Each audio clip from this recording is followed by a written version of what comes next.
നമ്മുടെ അനീഷ് ഉണ്ടല്ലോ ബിഗ് ബോസിന്റെ, പുള്ളി നമ്മുടെ പോലെ എല്ലാം സാധാരണക്കാരനാണ്. അപ്പോ പുള്ളിക്ക് കോൺഫിഡന്റ് ഇന്ന് 10 ലക്ഷം രൂപ പ്രൈസ് കൊടുക്കും.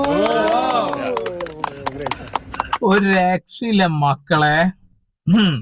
റോയ് ചേട്ടൻ, കോൺഫിഡന്റ് ഗ്രൂപ്പിന്റെ ഫൗണ്ടർ, ചെയർമാൻ, അദ്ദേഹം 10 ലക്ഷം രൂപയാണ് അനീഷ് ചേട്ടന് കൊടുക്കുന്നത്. ഈ ഒരു വീഡിയോന്റെ അടിയിൽ ഒരുപാട് കമന്റ് വന്നിട്ടുണ്ടായിരുന്നു, വെറും വാഗ്ദാനങ്ങൾ മാത്രമാവും എന്നുള്ളത്. അങ്ങനെ വെറും വാഗ്ദാനമായിട്ട് നിങ്ങൾക്ക് തോന്നുന്നുണ്ടെങ്കിൽ കൃത്യമായി റോയ് ചായൻ അനീഷ് ചേട്ടനെ വിളിക്കുന്ന ഫോൺ കോൾ റെക്കോർഡിങ് ഞാൻ കാണിച്ചു തരാം. അതേപോലെ തന്നെ അൽത്ത് വ്ളോഗ് എന്ന് പറയുന്ന ഒരു വ്യക്തി ഒരു ഊളത്തരം കാണിച്ചിട്ടുണ്ട്. അനുമോൾക്ക് വേണ്ടി വീഡിയോ ചെയ്യാൻ അതുൽ വ്ളോഗും അതേപോലെ രാജ് ടോക്കും പിന്നെ നമ്മുടെ സമ്മർ വീഡിയോ ഒക്കെ ലക്ഷങ്ങൾ വാങ്ങി എന്നുള്ളത്. അത് നമുക്ക് വിളിച്ചടക്കാം. ആദ്യം നമുക്ക് എന്താ ഫോൺ കോൾ സംഭാഷണം ഒന്ന് കേൾക്കാമല്ലേ? അതായത് റോയ് ചായൻ അനീഷ് ചേട്ടനെ വിളിച്ചത്. Okay, Aneesh okay, congratulation. Okay, ഞാൻ ഡോക്ടർ റോയ് സാർക്ക് കൊടുക്കാം. ഒരു മിനിറ്റ്.